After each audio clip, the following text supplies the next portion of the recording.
पूरा 6 महीना होने जा रहा है। अगर आप खुश होकर हमें अपना सुहाग देंगी तो हम सुहागवती होंगी, पुत्रवती होंगी, नहीं तो मेरी किस्मत में सुहाग नहीं। इसीलिए धोबन का सुहाग शुभ माना गया।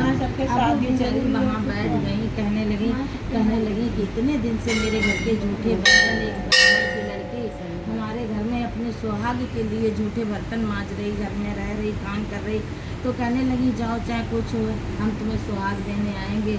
अपने माँ बाप भाई से कहना, भाई उनका कहा जब हम ब्याह करेंगे, लड़का ढूंढेंगे, तुम्हें बुलाएंगे। तो मैंने कहने लगे तुम जाओ, जब हमें बुलाओगे तब हम तुम्हारे यहाँ सुहाग देने मंडप के नीचे हम ही आएंगे। तो बेचारी जैसे कह के गई, दो बहनों उनकी ब्राह्मण की बेटियाँ अपने घर आई। जब लड़का ढूंढा, उनका ब्याह करे, थोड़े दिन बाद उन्हें बुलाए, देखें का इनके आदमी की बड़ी तबीयत खराब। अब ये सोची हम 7 समुंदर पार जाएंगे, मेरे आदमी को कुछ हो गया तो हम क्या करेंगे। लेकिन कहने लगी क्या करें, कुछ भी हो हम जाएंगे ज़रूर। जैसे ही पार करके समुंदर आई तो देखें याद आई उन्हें कि अरे आज तो हमें फेरी लगानी थी, लेकिन सोमवती पड़ गई बीच में। तो कहने लगी हम क्या करें। उनको खेत में हल्दी की गांठ मिली तो वो खेत को बरा के गई, कहने हल्दी नहीं छूनी है आज। फिर आगे बढ़ी, कहने लगी क्या करें, कोई तो अन्न कदा कि नहीं आज हमें कोई ऐसी तामसी चीज़ नहीं छूनी है जो हमें आज फेरी लगानी। कहने लगी क्या करें। तो उन्होंने एक घड़ा, मरघट पे जो लोग जाके डाल जाते हैं घड़ा, जो हम लोग उसको छूत समझते हैं, तो भगवान ने कहा वो भी शुद्ध है अगर आप बाहर हैं कहीं। वही धुल के उन्होंने तोड़ा और उसी से फेरी लगाई। वो मरघट के घड़ा को तोड़ ताड़ के रखे, फेरी लगाई। और जैसे जैसे फेरी लगाती हैं, एक फेरी लगाए उनके पति की जितनी तबीयत खराब हो रही थी, वो अंतिम सांसें मिल रही, एक फेरी लगाए तो उनकी सांस आए, दूसरी लगाए, उतने ही उनके पल, उतने ही दिन, उतने महीने, उतनी साल उनकी बढ़ती जाए। इसलिए सोमवती की फेरी का जितनी फेरी लगाते उतने उतने कष्ट कटते, एक एक तिल का कष्ट कटता।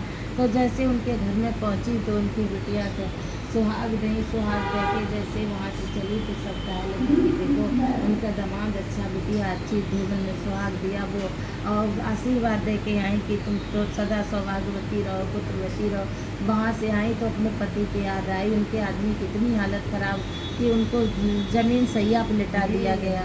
जब जैसे समुद्र किनारे बैठी, उसी पीपल के नीचे जहाँ वो सांप के बच्चे थे, उसी के नीचे बैठ के उसी कंकड़ को जो मिट्टी लेके आई थी घड़ा को तोड़ के, उसी से लगाई। हम लोग आज कॉफ़ी से लगाते, बिस्किट से लगाते, आम से लगाते, बर्तन गरी गोले से लगाते, तो उनको मरघट की समझो गिट्टी मिली, उससे उन्होंने एक सुहाग फेरी, जैसे फेरी लगाएं और वैसे सुहाग लें। मेरे पति की उम्र बढ़ाना, जय भगवती वासुदेवा, मेरे पति की उम्र, जय लक्ष्मी मैया, मेरे जितने जैसे उनके तिल वो कहती जाएं, फेरी लगाती हैं, उनके पति तो बिल्कुल स्वस्थ हो गए। जैसे घर पहुंची तो धोबन कही कि तुम तो बीमार थे इतने, कैसे।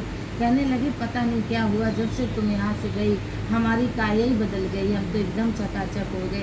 उधर धोबन ने उसका सुहाग बढ़ाया, उधर धोबन के आदमी ठीक हो गए। तो कहने धोबन ने कहा कि जो भी जब भी सोमवती अमावस्या पड़े, अगर कोई नहीं भी फेरी लगाता, नहीं भी पूजा करता, तो भी अगर जाके पीपल के नीचे जाके दर्शन कर लेगा, हाथ जोड़ के अपने पुत्र के लिए, अपने परिवार, अपने सुहाग के लिए अगर मांगेगा तो भगवान लक्ष्मी मैया, विष्णु भगवान सबका पूरा करेंगे।